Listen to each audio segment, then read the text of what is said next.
AZ story TV. আসসালামু আলাইকুম বন্ধুরা, আজকে আমি তোমাদেরকে যে গল্পটি শোনাবো সেটা হচ্ছে জাদুর বেগুন। তো চলো বন্ধুরা দেখে আসি জাদুর বেগুনের গল্পটি। তামালপুর নামের একটি গ্রাম ছিল। সেই গ্রামে সোনালী নামের একটি মেয়ে বাস করত। সোনালীর পরিবারে সোনালী ছিল আর ওর বোন রূপালী ছিল, আর ওর মা সবেদা কাজ করত বাড়িতে বাড়িতে। কাজের মহিলা সবেদা বলেই সবাই গ্রামে ওর মাকে ডাকতো। ওর মা বিভিন্ন বাড়িতে কাজ করত আর রান্না বান্নার কাজও করত। ওর মার হাতের রান্না খুবই সুন্দর ছিল। একদিন ওর মা বাড়িতে ফিরে আসছিল কাজ শেষ করে। সবেদা, সবেদা, এই সবেদা, শুনে যা, এখানে আয়। হ্যাঁ হ্যাঁ মালকিন, এখনই আসছি। কি হয়েছে, কোনো কাজ দরকার ছিল? শোন না, আমার বাড়িতে পরপর অনেকগুলো অনুষ্ঠান আছে, তোকে আমার বাড়িতে রান্না করে দিতে হবে। অনেক রান্না, অনেক মানুষের রান্না, পারবি তো? হ্যাঁ হ্যাঁ পারবো। পরদিন সবেদা ওই বাড়িতে অনেক বড় বড় ডেগে রান্না করলো। তারপর ওকে ওরা 2000 টাকা দিল। এরপর উনি বাড়িতে অনেক রাত করে গেল। মা, এত দেরি করে এলে যে? আর তোমাকে খুবই ক্লান্ত লাগছে। 2000 টাকা পেয়েছি আজকে। কালকে যে তোর স্কুলের বেতন আর সোনালীর স্কুলের বেতনটা দিয়ে আসবি। এরপর ছোট মেয়ে সোনালী হাতে গ্লাস নিয়ে ওর মার জন্য আসলো। মা, কত কাজ করো, নাও একটু পানি খেয়ে নাও। হ্যাঁ রে, খুব তৃষ্ণা পেয়েছিল। কালকে আরেকটা অর্ডার আছে, কালকেও কাজে যেতে হবে। এত কাজ তোমাকে কে দিল? আর প্রত্যেক দিনের টাকা প্রত্যেক দিন দিয়ে দেয়? হ্যাঁ রে, প্রত্যেক দিনের টাকা প্রত্যেক দিন দিয়ে দিবে। ভালো দিন আমাদের ফিরে আসছে, ওনার কাছে নাকি অনেক কাজ আছে। ঠিক আছে, কাকিকে বলো তোমাকে একটু খাবার দিতে। আহারে, ভুলে গেছি, তোদের জন্য তো খাবার নিয়ে এসেছি। চল চল, তিনজনে মিলে একটু খেয়ে নেই। তারপর তিনজন মিলে একটু খেয়ে নিল। এরপর পরদিন হলো। পরদিন আরো বড় বড় ডেগে ও রান্না করলো। অন্যান্য বাড়িতে তো কাজ করতোই, এর পাশাপাশি ওনার বাড়িতেও কাজ করত। এদিকে সবেদা কাজের মেয়ে জানতো না উনি একটি টিফিন সার্ভিসের কাজ করে। ওনাকে দিয়ে অনুষ্ঠানের কথা মিথ্যে বলে কাজ করাচ্ছিল। এরকম করে অনেক দিন চলে গেল। ওদের অবস্থাও একটু ভালো হলো। ছোট মেয়ে আর বড় মেয়েকেও 2টি সাইকেল কিনে দিল, যেন ওরা স্কুলে ভালো করে যেতে পারে। একদিন সবেদা রান্না করে এলো, তারপর ও ঘুমিয়ে পড়লো। সকালে ও আর একদমই উঠতে পারছিল না। সোনালী, সোনালী। হ্যাঁ মা, কি হয়েছে? সোনালী দৌড়ে এলো, ওর সাথে রূপালীও এলো। মা, তোমার কি হয়েছে? এরকম ঘামছো কেন তুমি? সোনালী, আমি একদম উঠতে পারছি না। আমার পা, কোমর কিছুই আর কাজ করছে না। আমার কেমন যেন লাগছে। তারপর ওরা 2 বোন মিলে গ্রামবাসীকে ডেকে কোনো রকম ওর মাকে হসপিটালে নিয়ে গেল। হসপিটালে ডাক্তার ওর মাকে দেখলো। এরপর ওদেরকে বলল, আসলে তোমার মা অনেক প্রেশার দিয়ে দিয়েছে শরীরের উপরে, তাকে এখনই ট্রিটমেন্ট করাতে হবে। আর সেই ট্রিটমেন্ট অনেক এক্সপেন্সিভ, বুঝতেই তো পারছো, খুব দামি, টাকা লাগবে অনেক। কত টাকা লাগবে ডাক্তার? এই 2 লক্ষ টাকার মতো। এত টাকা আমরা কোথায় পাবো? দেখো, এটা সরকারি হাসপাতাল, বেসরকারি হাসপাতালে আরো বেশি টাকা লাগবে। তারপর ওর মা যেই বাড়িতে কাজ করতো সেই বাড়িতে গেল। সবাই কিছু কিছু টাকা দিল, বেশি টাকা হলো না, 10,000 টাকার মতো উঠলো। এরপর বাধ্য হয়ে ওর মাকে ও বাড়িতেই নিয়ে চলে আসলো। মা, আমাকে মাফ করে দিও, তোমার চিকিৎসাটা করাতে পারলাম না। এখন কি হবে সোনালী? কি করে খাবো আমরা? মা, আমি কাজ ধরবো, তুমি যেই বাড়িতে কাজ করতে সেই বাড়িতে আমি কাজ করব। কিন্তু তোর পড়াশোনা? যাকগে মা, পড়াশোনা আর কপালে নেই। এরপর সোনালী ওর মার কাজগুলো সব ধরলো। তারপর ওই সেই বাড়িগুলোতে কাজ করতে লাগলো। একদিন একজন মালিক বেগুন পচে গেছে বলে একটি বেগুন বাইরে ফেলে দিল। এই মাসের মাইনেটি তো পাইনি, বেগুনটা অর্ধেক তো ভালোই আছে, যাই বাড়িতে নিয়ে যাই, কেটে কুটে যদি কিছু খাওয়া যায়। তারপর ও বেগুনটি নিয়ে বাড়িতে গেল। দিদি, আজকে কি রান্না করেছিস? এখনো তো রান্না করিনি, আজকে বেগুনের তরকারি রান্না করব। ইস, আজকে যদি একটু মাংস খেতে পারতাম। সাথে সাথে ওখানে মাংস চলে আসলো। এ কি, মাংস চলে আসলো যে? আরে দাঁড়া দাঁড়া, তুই চুপ থাক, আমাকে একটু বলতে দে। আমি যদি আজকে পোলাও খেতে পারতাম। সাথে সাথে ওখানে পোলাও চলে আসলো। এ কি দিদি, এটা দেখছি জাদুর বেগুন। এইসব জাদু টাদু আমি বিশ্বাস করি না। আমার মা যদি ভালো হয়ে যেত তাহলে আমি বিশ্বাস করতাম এটি জাদুর বেগুন। সাথে সাথে ওর মা খাট থেকে উঠে দাঁড়ালো। সোনালি, রূপালি, আমি ঠিক হয়ে গেছি। এরপর ওরা দৌড়ে ওর মার কাছে গেল। মা, তুমি তো সত্যিই ঠিক হয়ে গেছো। হ্যাঁ, এটা কি করে হলো রে? এটা জাদুর বেগুনের জন্য হয়েছে। কোথায় পেয়েছিস তুই এই জাদুর বেগুন? তারপর সোনালি ওর মাকে সবকিছু বলল। দেখ, বড় লোকের ফেলে দেওয়া জিনিস থেকে আমরা কত ধনী হয়ে যাচ্ছি।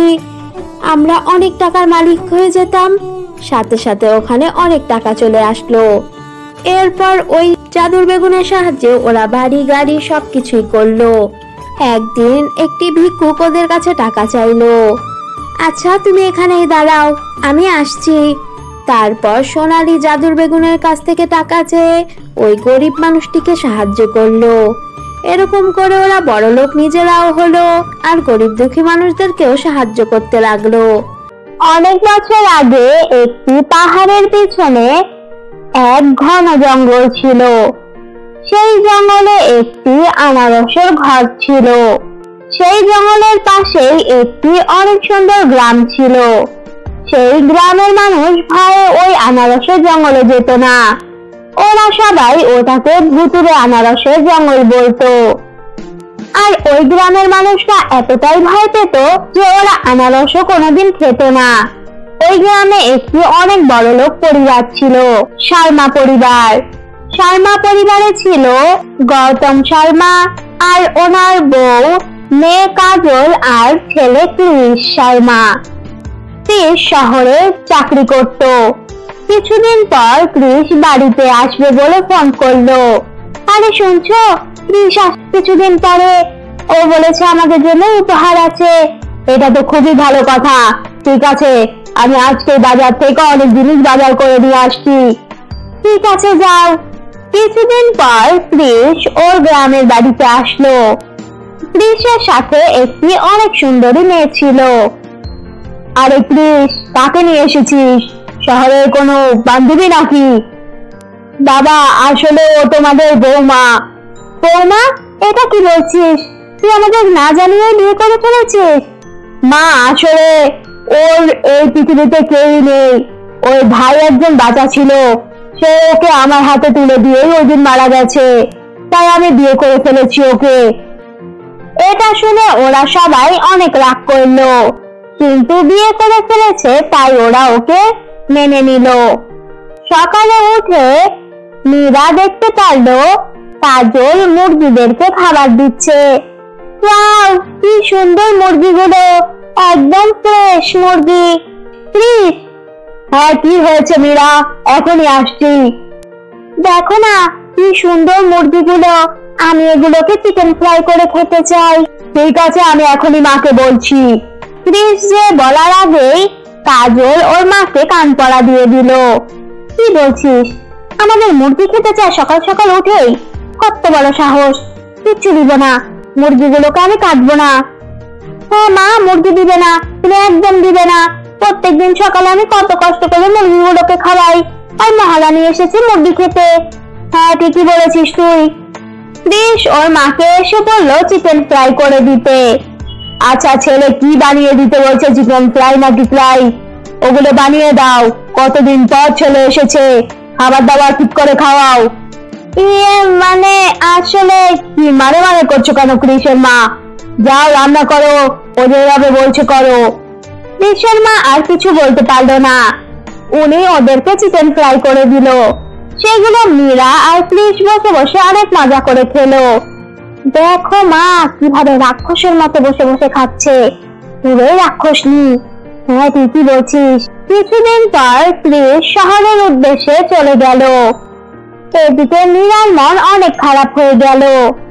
তারপর একদিন মীরা কাজলকে বলল, কাজল, আমাকে একটু তোমাদের গ্রামটা ঘুরে দেখাবে? আমি পারবো না, আমার অনেক কলেজে পড়া আছে। হ্যাঁ, ও পারবে না, ওকে এসব বলো না, যাও নিজে নিজে যেয়ে ঘুরে আসো। এটা মীরার অনেক খারাপ লাগলো। এরকম করে কথা কেন বলে আমার সাথে ওনারা? মনে হয় আমাকে একদম সহ্যই করতে পারে না। আস্তে আস্তে ওদের ব্যবহার অনেক খারাপ হতে লাগলো মীরার উপরে। এদিকে গ্রামের সবাই জানতে পারলো কৃষ 2 দিন আগে বিয়ে করে ওর বাড়িতে এনেছে নতুন বউ। চলো আমরা কৃষের বউকে দেখে আসি। হ্যাঁ চলো। তারপর সবাই মিলে কৃষের বউকে দেখতে গেল। কি ব্যাপার, একাই বিয়েটা করিয়ে ফেললি? আমাদেরকে বলিও না। আসলে কি আর বলবো, আসলে আচ্ছা বুঝেছি, এখন আমাদেরকে খাওয়া আর বউ দেখা। বউ কিরকম? আরে অনেক ভালো বউ। বউ তো অনেক খুবই সংস্কারী একটি মেয়ে, এত শ্রদ্ধা করে না, আর পোশাক আশাক তো খুবই ভালো। তাই নাকি? ডাকবে তোর বউকে। মীরা, মীরা, এদিকে এসো, দেখো তোমার সাথে দেখা করতে এসেছে তোমার কাকিমারা। তারপর মীরা ওর ঘর থেকে বের হলো। সবাই মীরাকে দেখে অবাক হয়ে পড়লো, কারণ মীরা শহরে জামা কাপড় পরা ছিল। সব মহিলারা ওকে দেখে হাসতে লাগলো। এরপর সবাই সাবিতাকে অপমান করে ওখান থেকে চলে গেল। সাবিতা ওই দিন মীরাকে অনেক বকাবকি করলো। এক পর্যায়ে ওকে একটি থাপ্পড় মারলো। কি, আপনি আমাকে থাপ্পড় মারলেন? কেন মারলেন? কেন মারবো না? সবার সামনে আমার নাক কাটিয়েছো। যাও এখনই আমার ঘর থেকে বের হয়ে যাও। আমি বের হয়ে কোথায় যাব? আমাকে, ঠিক আছে আমি চলে যাচ্ছি। আমাকে কৃষকে একটা ফোন করতে দেন আর আমার ব্যাগটা নিয়ে যেতে দেন। কিচ্ছু দেওয়া হবে না, তুমি এইভাবে করে এক কাপড়ে চলে যাবে। তারপর কাজল আর ওর মা মিলে মীরাকে বাড়ি থেকে বের করে দিল। মীরা কাঁদতে কাঁদতে ওই আনারসের জঙ্গলে চলে গেল। হঠাৎ করে ও দেখলো ওই জঙ্গলের ভিতরে একটি অনেক বড় আনারসের ঘর। যাই, এই ঘরটার ভিতরে যাই, আমার তো আর যাওয়ার কোনো জায়গাই নেই। তারপর মীরা ওই আনারসের ঘরের ভিতরে গেল, যে দেখলো ওখানে কোনো কিছুরই অভাব নেই। মীরা ওখানে অনেক খুশি মনে থাকতে লাগলো। হঠাৎ করে একদিন মীরা দেখলো ওই বাড়িতে একজন মহিলা এসেছে। কি, আপনি কে? আমি কে মানে? তুমি কে? তারপর মীরা ওনাকে সবকিছু খুলে বলল। এরপর উনি বলল উনি একজন জাদুকর্মী, আর এটা ওনারই জাদুর আনারসের ঘর। ঠিক আছে, সমস্যা নেই, তুমি এখানে থাকতে পারো। তোমার শাশুড়ির অত্যাচারের থেকে তো এখানে থাকাই ভালো। এদিকে কৃষের বাবা ব্যবসায় অনেক বড় লস খেলো, আর কৃষ বাড়িতে চলে আসাতে ওর মা বলল মীরা বাসা থেকে পালিয়ে গেছে। একটু আমাকে একটা মোবাইল দেওয়া যাবে? হ্যাঁ অবশ্যই দেওয়া যাবে, দাঁড়াও আমি আমার জাদু দিয়ে তোমাকে একটি মোবাইল ফোন দিচ্ছি। তারপর জাদুকর্ণী মীরাকে একটি মোবাইল ফোন দিল। মীরা ওই মোবাইল দিয়ে কৃষকে ফোন করলো, পরে কৃষকে সবকিছু জানালো। তোমরা গরিব হয়েছো, ভালো হয়েছে, তোমরা যা করেছো এটা শাস্তি পেয়েছো তোমরা। আমি মীরার কাছে চললাম। এরপর মীরার কাছে কৃষ ওই বাড়িতে গেল। তারপর কৃষ মীরাকে সবকিছু খুলে বলল। ছি, তুমি এটা একদমই ঠিক করোনি। চলো এখনই চলো, আমাদের ওনাদেরকে সাহায্য করা উচিত। এটা শুনে জাদুকর্মীর অনেক ভালো লাগলো।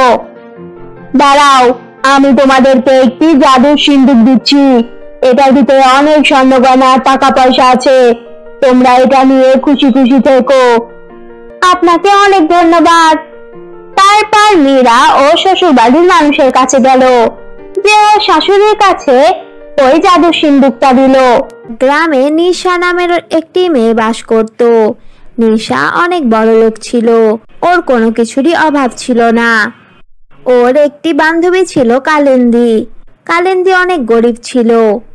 কালিন্দী, এই যে তোর জন্য একটি ড্রেস নিয়ে এসেছি, এটা পরে কালকে স্কুলে চলে আসিস। ঠিক আছে। পরদিন যখন ওর ড্রেসটি পরে স্কুলে গেল তখন সবাই ওর দিকে তাকিয়ে হাসতে লাগলো। ভিখারি ভিখারি ভিখারি ভিখারি। কি ব্যাপার, সবাই আমাকে ভিখারি বলছে কেন এভাবে করে? আরে ও কিছু না। আরে বন্ধুগণ, সবাই শোনো, আমার জামা ও পরেছে তো কি হয়েছে? আমি একটা গরিব দুঃখীকে আমার জামা দিয়েছি। তোমাদেরও যদি কোনো কিছু থাকে তোমরা এই গরিব মেয়েটিকে দিতে পারো, সাহায্য করতে পারো। ও তো গরিব, আমাদের মতো বড় লোক না, কিছু কিনতেও পারে না। সবাই এটা শুনে হাসতে লাগলো। দেখ নিশা, তুই আমার বান্ধবী বলে আমি তোর থেকে জামাটি নিয়েছি, তাই বলে আমি এতটাই ভিখারি নই যে আমি সবার কাছ থেকে জিনিস ভিক্ষা চাবো। এটা তুই একদমই ঠিক করিসনি। এটা বলে ওখান থেকে কালিন্দী কাঁদতে কাঁদতে চলে গেল। নিশা ওর বাড়িতে গেল, যে শুনতে পেল ওর বাবা মা কি নিয়ে যেন কথা বলছে। দেখো, জঙ্গলে নাকি 2টা জাদুর ঘর আছে, সেখানে নাকি অনেক সোনা গয়না অনেক কিছু আছে। তো মানুষ কেন যায় না ওখানে? যাবে কি করে? ওখানে যাওয়াটা খুব কঠিন, একা একা তো একদমই যাওয়া যায় না। নিশা ওর বাবা মার পুরো কথা না শুনেই ওর ঘরে চলে গেল। আমার তো ওই স্বর্ণ গয়না চাই চাই, বাবা মার উপরে আর কতদিন বসে খাবো? এরপর ও কালিন্দীর কাছে গেল, যে কালিন্দীকে বলল ওর সাথে যেন ও যায়। কোথায় যাব? আরে চল তো আমার সাথে, চল। তারপর ও কালিন্দীকে নিয়ে ওই জঙ্গলের ভিতরে গেল। যে দেখলো সত্যি ওখানে 2টি ঘর আছে। হঠাৎ করে ওখানে একটি লোক চলে আসলো। কেন এসেছো তোমরা এখানে? আমরা এই জাদুর 2 ঘরের কথা শুনেই এখানে এসেছি। তাহলে শোনো, এক ঘরের ভিতরে অনেক স্বর্ণ গয়না আছে, আরেকটার ভিতরে আছে জামা কাপড়, খাবার দাবার আর যা যা লাগে একটি জীবন যাপন করতে, তা তাই আছে। কে কোন ঘরে যেতে চাও, নাকি 2জন এক ঘরেই যেতে চাও? আমি অবশ্যই স্বর্ণ গয়না আর টাকা পয়সার ঘরে যাব। আর আমি জামা কাপড়, খাবার দাবার ওই ঘরে যাব। আমার এগুলো হলেই হবে। এরপর কালিন্দী ওই খাবার দাবার আর জামা কাপড়ের ঘরে গেল। সেখান থেকে ও অনেক কিছু নিল। এদিকে নিশা ওই টাকা পয়সা আর সোনা গয়নার ঘরে গেল। আহা হা হা হা, আমি এখন বড় লোক হয়ে যাব। তখনই ওখানে একটি ডাইনি চলে আসলো। বড় লোক কোত্থেকে হবি? এখন তো আমি তোকে খেয়ে ফেলবো। না না, আমাকে খেও না, বাঁচাও বাঁচাও। এরপর যখন কালিন্দী সবকিছু নিয়ে বের হলো, ও নিশার গলার আওয়াজ পাচ্ছিল। কি ব্যাপার, এটা তো নিশার আওয়াজ, নিশা এখনো বের হচ্ছে না কেন? তারপর ওখানে ওই বুড়ো লোকটি আবার আসলো। আও, তুমি ওই ঘরে কেন যাচ্ছ? আমার বান্ধবীর আওয়াজ শোনা যাচ্ছে, আমাকে যেতে দিন। ওখানে গেলে কিন্তু তুমি তোমার বান্ধবীর মতোই মরে যেতে পারো। দেখুন, ও যেরকমটি হোক না কেন, ওকে আমার বাঁচাতেই হবে। ও আমার বান্ধবী। আচ্ছা ঠিক আছে, দাঁড়াও, আমি তোমাকে 5 মিনিটের জন্য একটু শক্তি দিচ্ছি। তুমি চট করে যে তোমার বান্ধবীকে নিয়ে চলে আসবে। হ্যাঁ, আমি এক্ষুনি আমার বান্ধবীকে নিয়ে আসছি। তারপর ওই শক্তির কারণে ও তাড়াতাড়ি করে ওর বান্ধবীর কাছে গেল। এরপর নিশাকে নিয়ে বাইরে বের হয়ে গেল। আজকে তুমি কালিন্দীর জন্য বেঁচে গেছো, না হলে তো তুমি একটি লোভী মেয়ে ছিলে, তুমি কোনোদিনও বাঁচতে পারতে না। কালিন্দী, আমাকে মাফ করে দে, আমি অনেক ভুল করেছি। তারপর কালিন্দী ওকে মাফ করে দিল। এক গ্রামে মুস্কান নামের একটি মেয়ে বাস করত। মুস্কানের বাবা মা ছিল না, তাই ও ওর চাচির কাছেই বড় হয়েছে। মুস্কানের চাচি অনেক খারাপ ছিল। উনি মুস্কানকে একদমই দেখতে পারতো না। মুস্কানের উপরে অনেক অত্যাচার করত। ওর একটি চাচাতো বোন ছিল মোনা। মোনাও অনেক খারাপ ছিল। ও মুস্কানকে দেখতে পারতো না। মুস্কান নাচ করতে অনেক পছন্দ করত। প্রত্যেকদিন সকালে উঠে মুস্কান ডান্স করত। সেটা মোনার একদমই ভালো লাগতো না।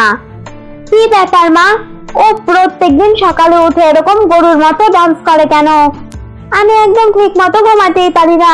এরকম হলে কিন্তু মা আমি এই বাসা থেকেই বের হয়ে যাব। আরে তুই বলছিস কি? তুই আমার মেয়ে, এই বাড়ির মালিক তুই কেন বের হবি?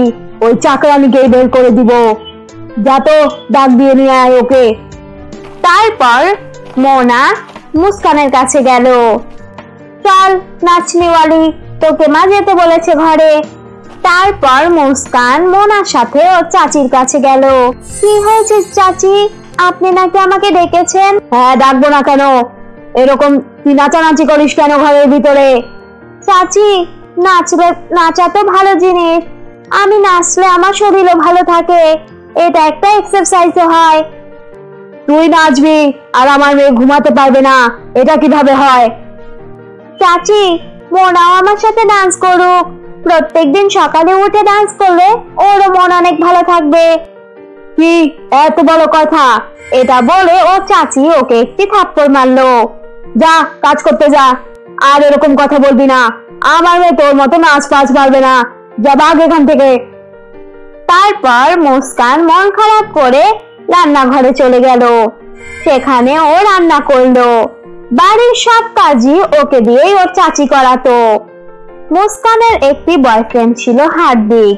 হার্দিক মুস্কানকে অনেক পছন্দ করত। হার্দিক ওর সম্পর্কে সবকিছুই জানতো। ও অনেক বড়লোক ঘরের একটি ছেলে ছিল। কি হয়েছে মুস্কান, আজকে তুমি মন খারাপ করে আছো? চাচি আবার কি করলো? কি আর বলবো, তুমি তো জানো আমি নাচতে কতটা পছন্দ করি, কিন্তু আজকে মোনা চাচির কাছে বিচার দিয়েছে, চাচি আমাকে একটা চড় মেরেছে। এটা বলেই মুস্কান কান্না করে দিল। মুস্কান কান্না করবে না, আমি আছি তো, তোমাকে চড় মেরেছে, কত বড় সাহস! আর সহ্য করা যায় না মুস্কান, আমি তোমাকে ওই বাড়িতে আর থাকতে দিব না, তোমাকে আর এরকম কষ্টে থাকতে হবে না। কালকে আমি তোমার জন্য বিয়ের প্রস্তাব পাঠাচ্ছি, তোমাকে আমি বিয়ে করে ফেলবো। পরদিন হার্দিক ওর মার সাথে বিয়ের প্রস্তাব নিয়ে মুস্কানদের বাড়িতে গেল। এত বড় ঘরের বিয়ের প্রস্তাব এসেছে বলে ওর চাচি অনেক রাগ করলো। আমার মেয়ের জন্য এত বড় ঘরের বিয়ে এলো না, আর তুই আগে করবি চাকরানি, এটা আমি কোনোদিনও হতে দিব না। দেখেন, আমি আগে আপনাদেরকে একটা কথা বলে নিতে চাই, আমার পক্ষে কিন্তু বেশি টাকা খরচ করা সম্ভব হবে না, আর না আমি কিছু দিতে পারবো এই বিয়েতে। ছেলের পোশাক আশাক কিছুই আমি দিতে পারবো না, সোজা কথায় আমি কিছুই দিতে পারবো না। তারপরেও কি আপনারা এই মেয়ের সাথে বিয়ে করাবেন? হ্যাঁ বোন, আমাদের কোনো সমস্যা নেই, আমরা আপনার কাছে কিছুই চাই না। আমার ছেলে মুস্কানকে অনেক পছন্দ করে, আমারও মুস্কানকে অনেক ভালো লেগেছে, আমরা বিয়ে করালে মুস্কানের সাথেই করাবো। আমরা শুধু মেয়ে চাই, আমরা অন্য কিছু চাই না।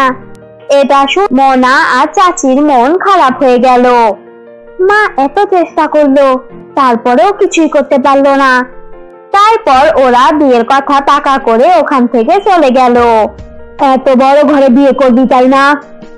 আমি একটা পয়সাও তোর বিয়ের জন্য খরচ করতে পারবো না, এক সপ্তাহের মধ্যে আবার বিয়ে করাতে চায়, কত বড় সাহস ওদের!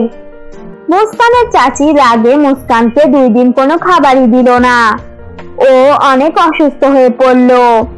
আরে মুস্কান, কি হয়েছে তোর? কিরকম লাগছে তোকে? কাকিমা, আমার অনেক ক্ষুধা লেগেছে, আমাকে কি একটু খাবার দেওয়া যাবে? আরে কি বলছিস, চল আমার বাসায় চল। পাশের বাড়ির কাকিমা মুস্কানকে খাবার দিল। আমরা সবাই জানি তোর চাচি তোর সাথে কতটা খারাপ আচরণ করে, তারপরেও তুই কতটা বছর ওদের বাড়িতে কাটিয়ে দিলি মুস্কান, তোর জন্য আমাদের কষ্টই লাগে। এরপর যেই দিন মুস্কানের বিয়ের দিন এলো, সেই দিন ওই বাড়িতে কোনো আয়োজনই হচ্ছিল না। আরে ম্যাডাম, আপনাদের বাড়িতে তো বিয়ে, বাড়িটা সাজিয়ে দেব নাকি? অনেক সুন্দর করে সাজাবো আমরা।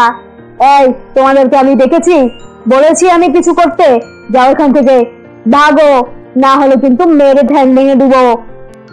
এই মুস্কান, আমি তোর বিয়েতে কোনো খরচই করতে পারবো না, যা আমার বাসা থেকে বের হয়ে যা। তোকে ওই রাস্তাতেই বিয়ে করতে হবে, রাস্তা থেকে তোকে তুলে নিয়ে যাবে ওরা, যা বাড়ি থেকে বের হয়ে যা। তারপর মুস্কানকে ওর চাচি আর মোনা মিলে বের করে দিল। মুস্কান রাতের বেলা রাস্তায় বসে বসে কাঁদতে লাগলো। তখনই ওখানে একটি পরী চলে আসলো। আরে মেয়ে, তোমার কি হয়েছে? তুমি এখানে বসে বসে কাঁদছো কেন?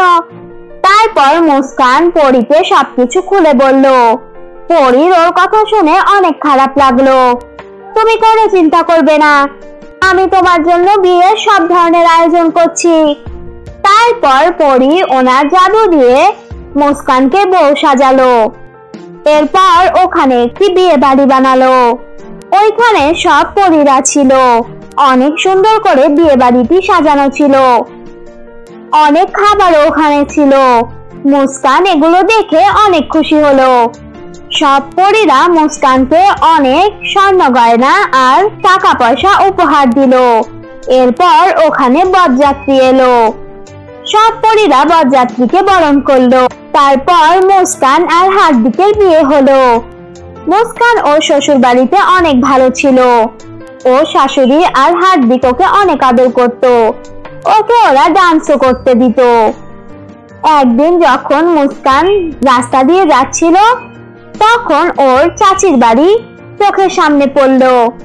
অনেকদিন হয়েছে, চাচির কোনো খোঁজ খবর পাচ্ছি না, যাই একটু দেখে আসি চাচি ভালো আছে কিনা। তারপর মুস্কান ওর চাচির বাড়িতে গেল। চাচি মুস্কানকে দেখে কেঁদে দিল। চাচি, আপনি কাঁদছেন কেন? কি হয়েছে আপনার? আরে মুস্কান, আর কি বলবো, মোনার বিয়ে ঠিক হয়েছে, কিন্তু ছেলে পক্ষ 20 লাখ টাকা যাচ্ছে। এত টাকা আমি কোত্থেকে দিব বল? আর মোনার কি কোনোদিন বিয়েই হবে না? আমার মেয়েটার কি হবে মুস্কান? চাচি, আপনি চিন্তা করছেন কেন? মোনার বিয়ে অবশ্যই হবে। কেন হবে না মোনার বিয়ে? আমি মোনার বিয়ে করাবো, কিন্তু আমরা কোনো যৌতুক দিয়ে বিয়ে করাবো না। না আমরা যৌতুক দিব, না আমরা যৌতুক নিব। যৌতুক নেওয়া আর দেয়া আইনগত অপরাধ। আমি একটি ভালো ছেলে দেখে মোনাকে বিয়ে করিয়ে দিব, সেটার পুরো জিম্মেদারি আমার। আমি ওর বিয়েতে যত টাকা লাগে সবকিছু আমি খরচ করব। এটা শুনে ওর চাচি আর মোনা কেঁদে দিল। মুস্কান, আমি তোকে কত ভুল বুঝেছি মুস্কান, আমাকে তুই মাফ করে দে। মুস্কান ওর বোন মোনাকে মাফ করে দিল। তারপর মুস্কান বাসায় যেয়ে ওর শাশুড়ি মা আর হার্দিককে সবকিছু খুলে বলল। আমরা খুবই তোমার উপরে গর্বিত, তুমি কত ভালো একটা ডিসিশন নিয়েছো। কি বলছো মা? হ্যাঁ হ্যাঁ বৌমা, তুমি খুবই ভালো কাজ করেছো। আমরা অনেক খুশি, কোনো সমস্যা নেই। তোমার বোন মোনাকে আমরা বিয়ে করাবো। পরদিন মুস্কান আর হার্দিক যে ওর চাচিকে মোনার বিয়ের জন্য টাকা দিল, আর একটি ছেলের সাথে মোনার বিয়েও ঠিক করলো। কিছুদিন পর মোনা আর ওই ছেলের বিয়ে হয়ে গেল। ওর চাচি ওই দিন অনেক খুশি ছিল। মুস্কান, আমি আসলে অনেক ভুল করেছি, ছোটবেলা থেকে অনেক অত্যাচার করেছি মা তোর উপরে। তুই মনে কোনো কষ্ট রাখবি না। আমি আমার সকল পাপের জন্য, তোকে যত কষ্ট দিয়েছি সবকিছুর জন্য মাফ চাইছি। মুস্কান ও চাচিকে মাফ করে দিল। তো তোমরা দেখলে বন্ধুরা জাদুর বেগুনের গল্পটি। এই গল্পটি ভালো লাগলে লাইক করো, আর কেমন লেগেছে এটা জানাতে কমেন্ট করো। আর হ্যাঁ বন্ধুরা, আমাদের AZ Story TV কে সাবস্ক্রাইব করো। আল্লাহ হাফেজ।